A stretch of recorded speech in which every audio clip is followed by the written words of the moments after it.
I'm Susan, a 50-year-old wife who juggles home duties and a job at a big company.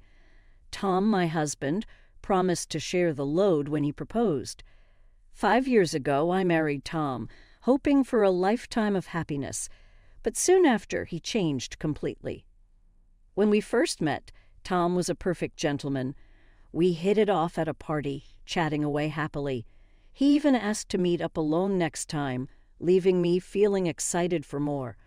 When we started dating, I learned he had a son named Mike from his previous marriage. Mike was in 5th grade then, and I had dinner with him a few times. He was a bright and nice kid, just like his father. A year later, Tom proposed to me, and I decided to open up to him. I work part-time and live with my parents, I confessed. Actually, the company I joined right out of college was a nightmare, and it wrecked my health. Is that so? He said. It was tough, even quitting. I don't think I can work long hours anymore. Tom smiled kindly. Just stay at home without overdoing it.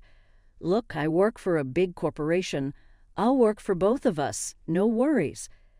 Comforted by his words, I accepted his proposal. I truly thought I had found a good man and looked forward to a happy married life. Little did I know, in less than 6 months, I'd face utter despair. As we got used to living as a family of 3, Tom and Mike's behavior took a drastic turn. They started criticizing and mocking everything I said or did. Mom's beaten again. What about my lunch? One morning, Mike came to my bedroom, frowning in displeasure. I had fallen ill after participating in a community event at a local church the day before. It was an unseasonably hot day and I wasn't feeling well, so I had asked Tom to help, but he refused with an annoyed look. Must be nice to be a stay-at-home mom. You can slack off all year, he said. It's my rare day off, let me rest. I understand pushing myself to attend had resulted in being unable to get up the next morning. I'm sorry, Mike. I couldn't prepare your lunch, so please buy something from Walmart, I said, handing him the money. Mike grumbled discontentedly. Mom, can't you at least make a decent lunch? You're always taking shortcuts with frozen stuff or leftovers from dinner. His words stung me deeply. Don't blame your mom, Mike, Tom chimed in passing by in the hallway with a half-smirk. With the effort she's saving on lunch, I bet dinner is going to be extravagant, all right? Should I expect something fancy, like roast beef or maybe crab and salmon roe shipped directly from Maine? I'm looking forward to it. As a full-time housewife, you've got plenty of time to spare for dinner, right? You're not sleeping all afternoon, I hope. And make sure to do the house cleaning thoroughly, no slacking off. Both of them chuckled at my exhausted state, threw out their unreasonable lines, and left. There's no way I can prepare such a luxurious meal lying in bed.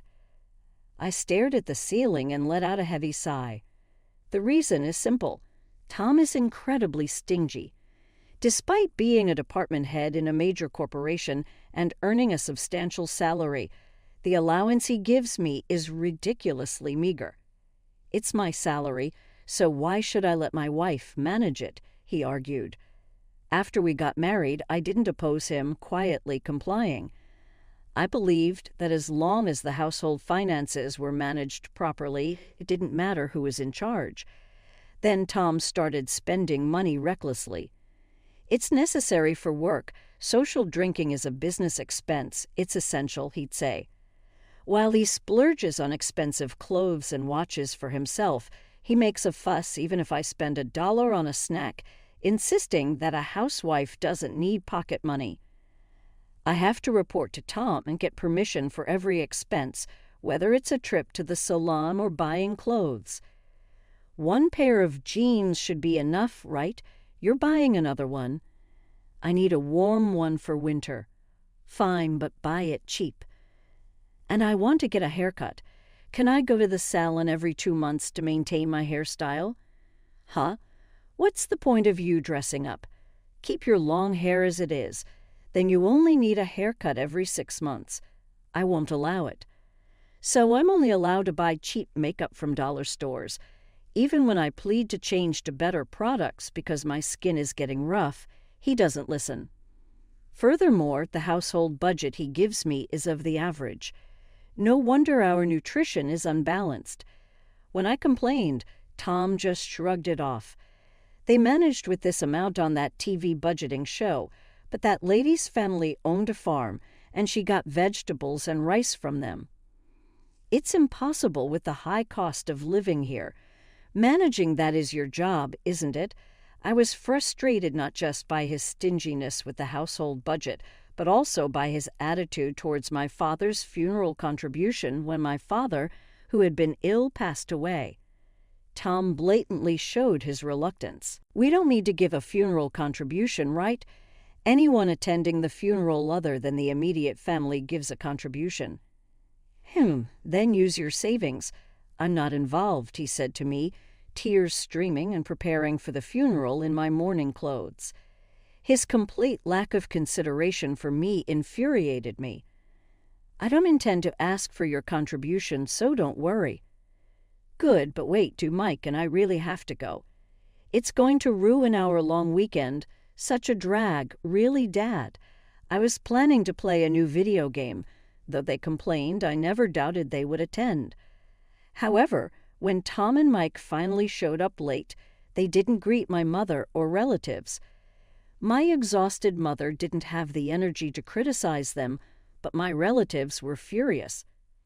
What's Tom thinking? It's too cold-hearted for his father-in-law's funeral, and Mike, after receiving so many gifts and money from your father. I apologized profusely to my relatives, feeling my affection for them rapidly cooling.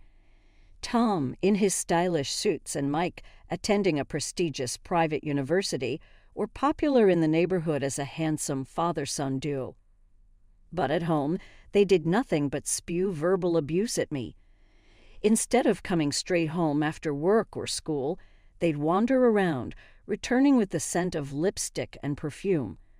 While they did whatever they pleased, they treated me like a maid, demanding luxurious meals despite the meager food budget. Recently, when I served dishes made with chicken or pork, Mike and Tom would glare at me disdainfully and lash out. Don't you want to serve a good meal to a husband who's been working all day? If I get sick eating this poor man's food, how are you going to take responsibility? Call yourself a mother. I can make tasty meals even with chicken or pork. And if you're picky about eating vegetables and fish, you'll end up ruining your health. We're saying we'd eat it if it was high in seafood. Stop yapping. If you can't satisfy us with your cooking, I don't need to be lectured by you. They used to eat despite complaining, but recently they've started leaving food untouched. Yet if I don't cook, they berate me for slacking off as a wife. It's such a waste, so I end up eating it for breakfast or lunch the next day, wondering whom I'm cooking for as tears well up in my eyes. As for their meals, they get by with store-bought lunches, ramen noodles, and snack foods. Eventually, Tom was diagnosed as pre-diabetic during a company health check, and Mike started gaining weight. It was a predictable outcome. Then they lashed out at me. How dare you as a wife make your husband and son sick? We don't need a useless woman like you. Let's get a divorce then. I agree readily, which took them by surprise. Are you okay with that? Being jobless, you've been living off me. How will you survive now? Don't worry about me. I'll sign the divorce papers later and send them to you. Just leave my stuff until the movers come to pick it up. Nobody is going to take your junk, Tom sneered. Ah, you'll regret leaving a handsome, high-earning guy like me. You won't find another kind husband who'd let you be a housewife with 3 meals and naps, right? You've been living in luxury off Dad's money. You'll struggle now. While I packed my clothes in a suitcase, Tom and Mike kept ranting. I envied how highly Tom thought of himself during our dating days. This overconfidence seemed shining and confident. You're going back to your mom's, right? Say hi to her. Living on her pension, you too will be living the poor life. "Hey, Mike, I bet they'll end up on welfare." Tom's prediction made Mike laugh out loud. "You already reek of poverty. Combined with Grandma, they'll be the ultimate pair." The recent funeral was so stingy it felt like poverty was seeping in. I thought the same. Call it a family funeral or poor man's funeral. I want a grand event. Mike got it, Dad, but for us, poverty's like a different world, with Dad in a major corporation and me at a prestigious university.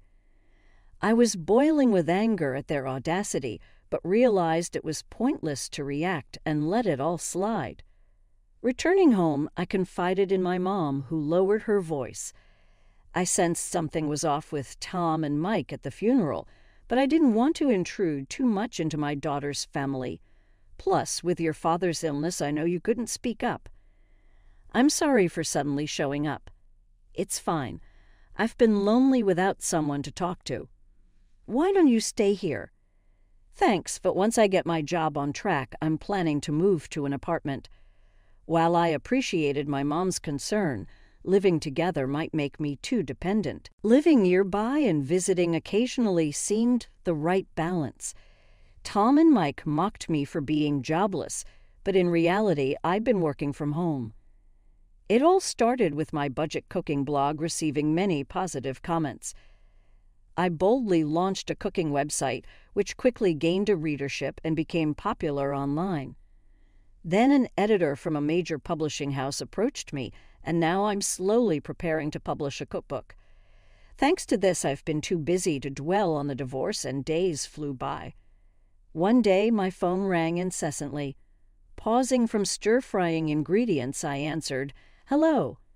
"Hey, what's this about alimony?" I sighed, expecting this topic. "You and Mike hurled enough abuse at me, didn't you?" "Oh," I thought. "Never mind." Relief in his voice, Tom abruptly continued, "I haven't cheated on you or anything." Wait, did you record our verbal abuse? Your memory alone won't cut it. I've noted everything in a journal in detail. Try filing for alimony then. Poor people always talk about money. Let's see if you can actually get it. Tom snapped and hung up the phone. After finishing cooking, I went to a private investigator and requested an investigation into Tom's behavior. Soon, his affair with a coworker was uncovered. The day after I sent photos and the investigation report to his company, Tom called me again. "You're so low, exposing it to my company. My furious manager reported it to the higher-ups, and now I'm fired." "Oh, wasn't the woman his daughter? You should have known better than to have an affair, given how strict they are about such matters." I chuckled. "But you must be fine, right? You were so stingy with living expenses, you must have plenty of savings." "I bet you and Mike are living it up." Mike moved into a dorm for his college this spring because commuting was tough. "Damn, with the prepaid dorm fees and the mortgage, it's a lot. My savings got drained by that woman. She was two-timing me with a younger guy." Sounds tough, but that's none of my business. "Oh, and about my alimony plus half the value of the apartment for property division, please transfer it to my account once the claim arrives." Tom was ranting over the phone, but I hung up without bothering. A few days later, while returning from shopping downtown, I bumped into Mike, dressed in flashy fashion with multiple piercings and blonde hair. He was noticeable from afar. Spotting me, he raised his hand in greeting. "Hey, I heard you're on welfare now. I was surprised." "What? You're mistaking me for someone else," Mike said with a twisted smile. "Any jobless old lady like you would end up there. If you had just obeyed Dad and me, you could still be living comfortably." "It's pathetic," I retorted. "Receiving welfare is a citizen's right. We could all need it someday due to illness or accidents. It's wrong to look down on it." Yeah, so you're getting it too, huh?" Ignoring his smirk, Mike pointed his finger at me. "Listen, you and I are done. Don't come begging to me. I won't lend you a penny. Remember that." Just as I was about to retort, he turned his back and disappeared into the crowd.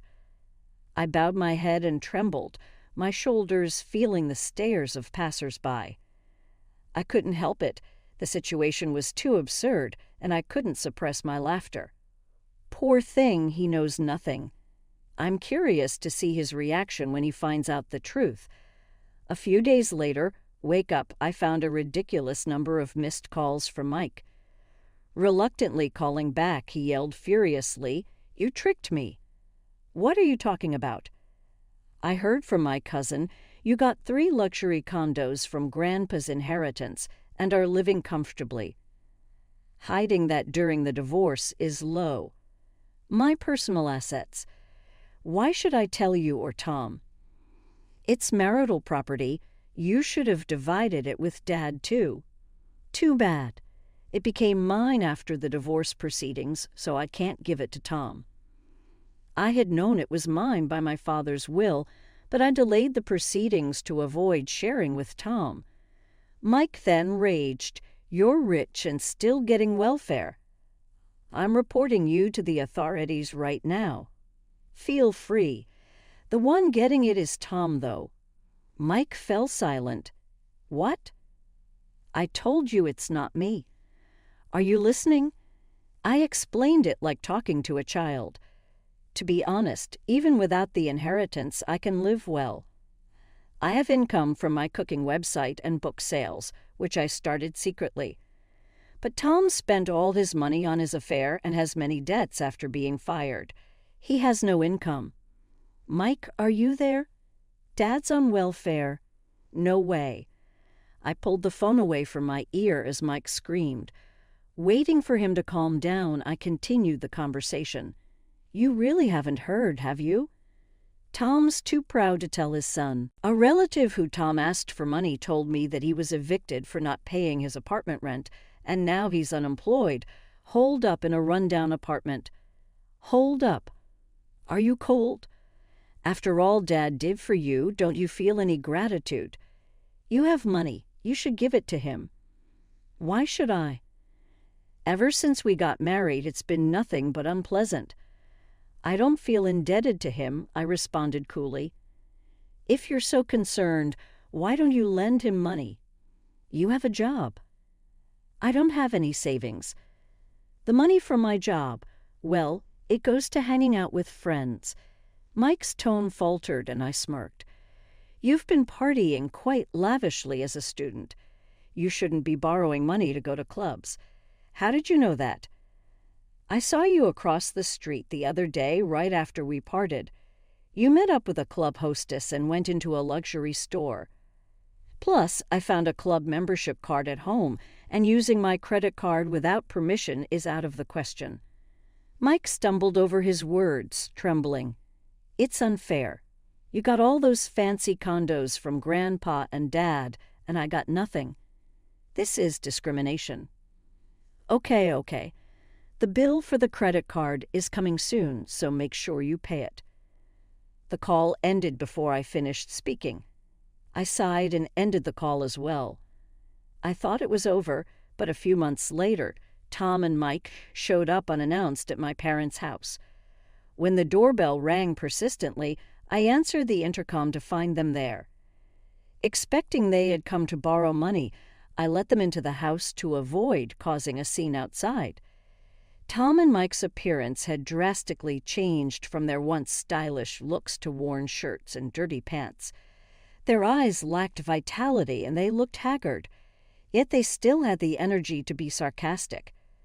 Upon entering the living room, Tom looked around and sneered, "Same old shabby house. Why don't you sell those condos and rebuild this place? Do something nice for your mother, living on a meager pension. This is the house of Dad's memories, so it's fine as is. More importantly, when are you two going to pay back the money? You're past the deadline." Tom lifted his chin and arrogantly proposed, "Susan, I'll forgive you now. So let's remarry. What you started, a cooking site, right? If you can handle the housework perfectly, I'll even let you work.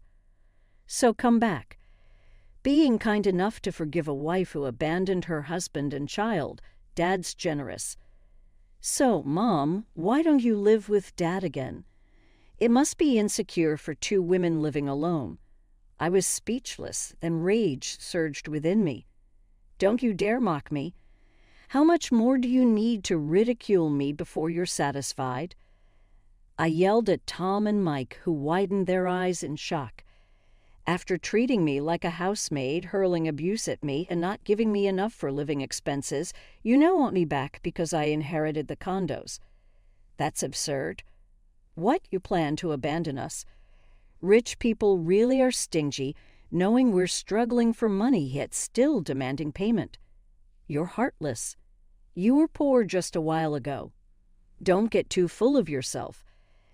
As we were arguing, my mother returned from shopping. Immediately, Tom and Mike started fawning over her. Please lend us some money. We'll probably pay it back. And isn't it unfair that only Susan got her dad's inheritance? Give me one of those condos, too. Grandma, long time no see. How have you been? Please persuade Mom to remarry Dad. He doesn't want a divorce, but Mom's being stubborn.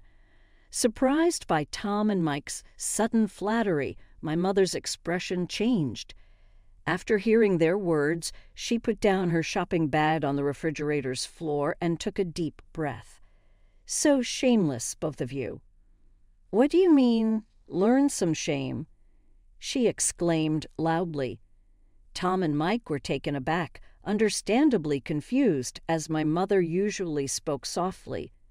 She glared sharply at them and sternly said, I've heard everything about the divorce from Susan. How dare you show up here like this? Oh, come on, Susan's exaggerating. You should hear our side. Yeah, Grandma, Mom tends to lie quite a bit. I remember very well how you both behaved at my husband's funeral. My mother interrupted, continuing in a stern tone. You arrived late, didn't greet me or the relatives, and just yawned throughout the service. You left before the coffin was sent off. After behaving like that, you have the nerve to ask for his inheritance. She drove Tom and Mike to the entrance, glaring fiercely at them. We're strangers now. Don't you ever come here again. If you do, I'll call the police. She pushed them out, still in their socks, threw their shoes at their feet, and locked the door immediately. Eventually, Tom, who had been reluctant to pay me, transferred the money to my account, advised by his lawyer that a lawsuit would cost even more. However, since he hadn't found a job since being fired, his parents had to cover for him. After hearing about his situation from relatives, they visited my parents' home, apologizing for the trouble Tom caused. After giving up on finding a new job, Tom returned to his hometown under the pretext of helping out with his family's farm. However, the reason for his divorce became common knowledge throughout the village, and people, from little kids to the elderly, would point and laugh at him while he helped in his parents' fields. Ah, there's stingy Uncle Tom. Even with a degree from a prestigious university and a job at a big corporation, he's no good. If his wife leaves him because he's so rotten, the reason for his previous divorce was also his reckless spending. He'll never change. Being ridiculed by the folks in town is infuriating. Remar to show them up. I got so fed up with these persistent messages, but I blocked Tom's contact.